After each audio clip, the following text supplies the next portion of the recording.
Hello and welcome, Vijay Srinivas. A huge jolt to the Indian American community in the United States. US President Donald Trump had announced a $100,000 hike on the US H-1B visas. Joining us to discuss more on what could be the impact on the Indian American community there is Mr. Ganapathy Murugesan, who is an entrepreneur in the United States and is also the president of Sacramento Tamil Mandram. Thanks much indeed for joining us on the Federal, sir. What do you think is going to be the immediate impact on the Indian community right now there in the United States?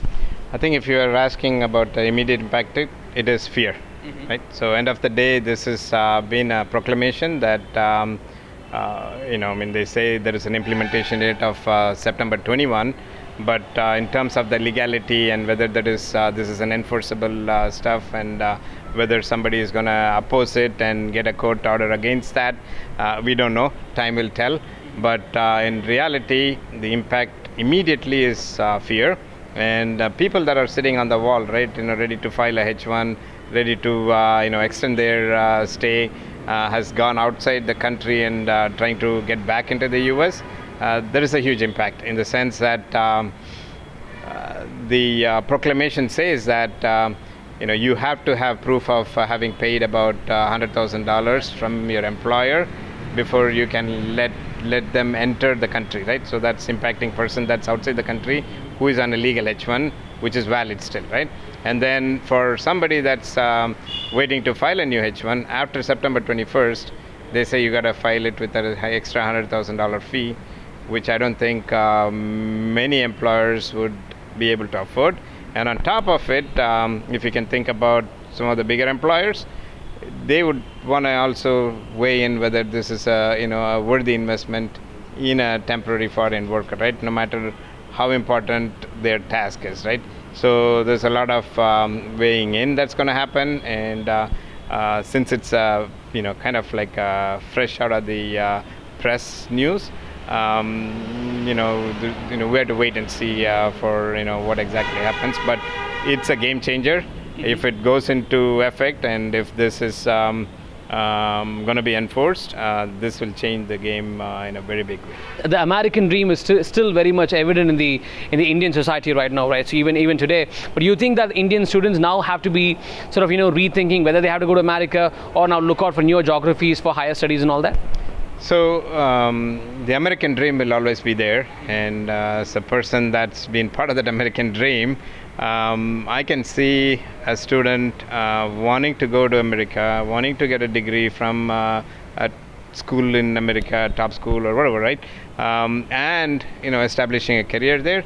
They have to think about this quite a bit because it is not a matter of getting into the U.S.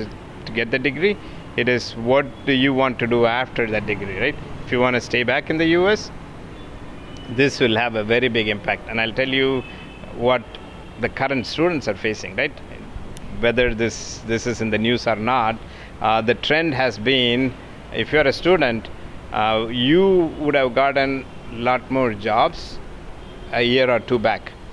As such, the number of jobs for freshers out of college has come down. And that's because of all the layoffs that are happening all over the place. And that's because of all the automation that's happening. It's all the artificial intelligence that's coming in. The jobs are shrinking to begin with. So in that situation, the students are already impacted.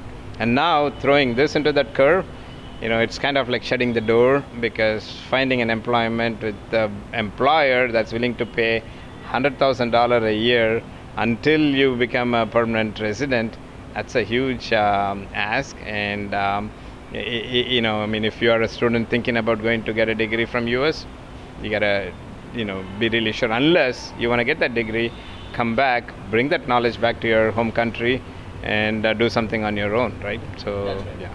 America has always been the sort of the mecca of liberalism in a way. It has always welcomed immigrants with open arms, right? So what's happening today is kind of shifting away from the very idea of America in a way. And and Indians have played a pivotal role in the American growth story, from Sundar Pichai to Indra Nooyi.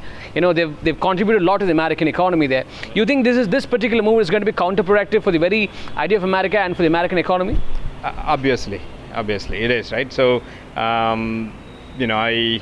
I can see, probably about at least 1 in 3 or 4 top companies having a CEO with an Indian origin, right?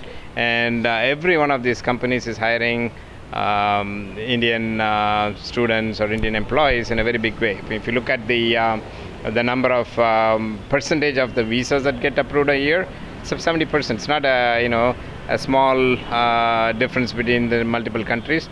India holds 70% of that visas, and the second in there is China, far behind at a 10%, right? So with that said, there is a huge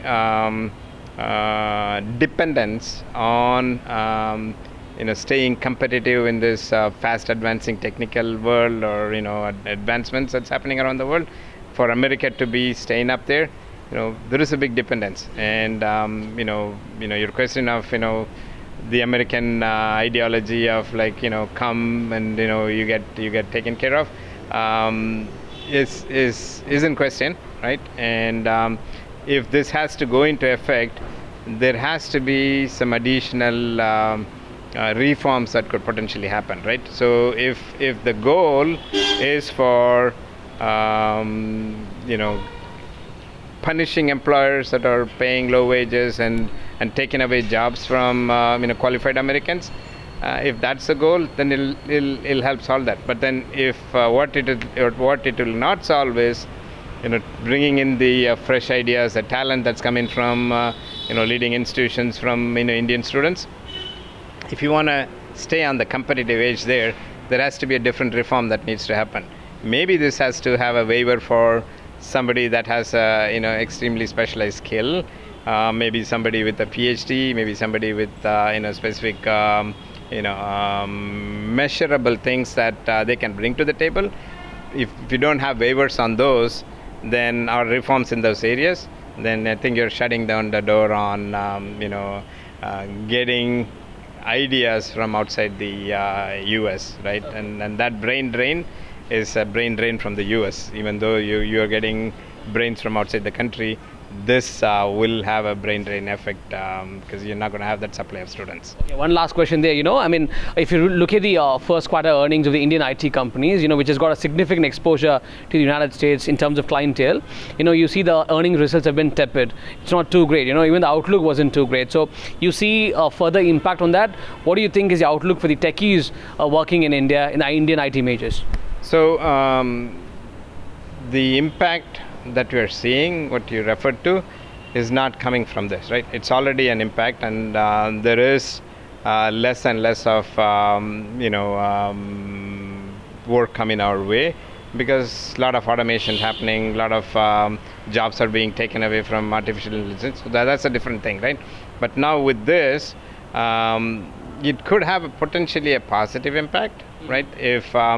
If let's say a company that needs to pay $100,000 to an employee and have him work in the US and continue to do that over the years, they have an opportunity to hire that same employee, probably with the same salary as they pay him in US, and happily have him live in a country of their choice, whether it's India or China or someplace. If that happens, and if they are targeting the 70% H-1 visas from India, or those type of talent that has that, it potentially could bring in more outsourced work. So that's a possibility. And where it will impact the most for US is the startup community, right? If you think about a startup, pretty much every startup, or maybe at least a large percentage of the startups, have a founder who is non-immigrant, who's an immigrant. That's right. That's carrying a H-1 visa, that's going through the path, right? So with that said, those type of startup growth, those type of companies that come with those technological edge, taking America to that will have another big impact, right? So I think the implementation of this may on surface look like, oh yeah, it's a boon for America, right? I think on the other side, the impacts of it is probably far outweigh more, because you're going to have a lot more that you stand to lose on that. Thank you very much. It's such a pleasure talking to you. Thank you. Thank you.